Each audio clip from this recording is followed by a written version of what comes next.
Hey everybody, how's it going? Today we're going to be going over and showing you how to install the Curt T-connector trailer wiring harness here on a 2022 GMC Acadia. So our trailer wiring harness, simply put, is going to transfer the signals from the vehicle to our trailer so we can let other motorists out on the road know what we're going to be doing, allowing us to arrive to our destination safe and sound.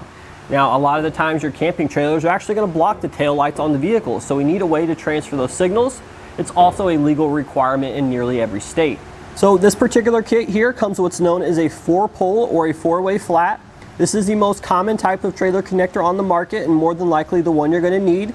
This is going to transfer all your lighting signals that you need to remain legal, such as the taillight circuit and the stop and turn signal circuits for either side. Now there is another type of trailer connector that's pretty common, and that's going to be a 7-way.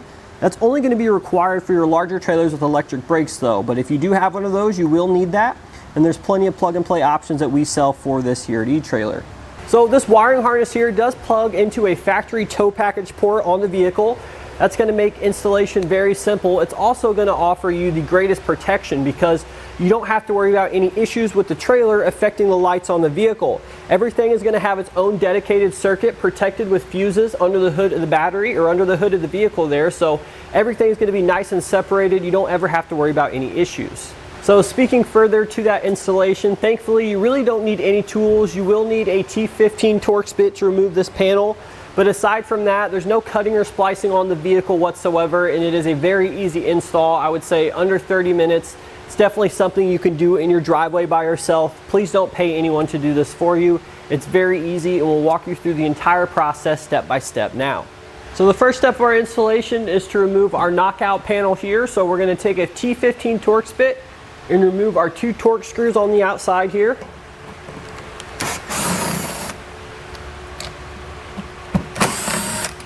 And then once we get those out, we should just be able to pull our panel straight down and off the vehicle. We need to reach up back behind the bumper there so we can grab a hold of that factory tow package plug. Now it's kind of hard to see from underneath the vehicle there, but there is a nice little slot you can get your hand in here. And the plug, it's going to match the same one that comes in your harness, so it should be pretty easy to identify.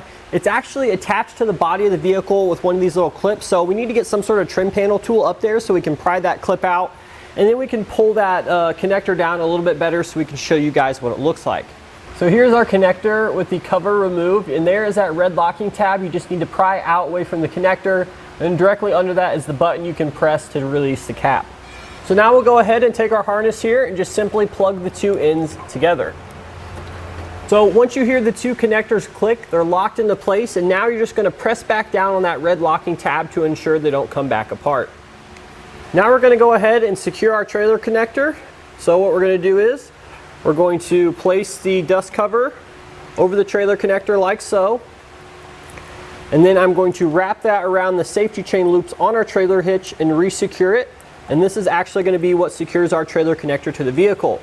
All your other loose wiring you can tuck back up behind the bumper there, and you can even reach up there and zip tie it there to hold it in place. So now our last step is just to simply plug in a tester so we can check to make sure all our circuits are working correctly. And run through all of our signals here. First we have our brake lights, those are good. Left turn, right turn, and then finally our tail lights. So there we go, now we know everything is hooked up and working correctly. Now, if you guys have any issues during your testing, make sure you check the factory fuse locations on the vehicle. And with no issues detected, that's going to do it today for our look and installation of the Curt T-connector trailer wiring harness here on our 2022 GMC Acadia.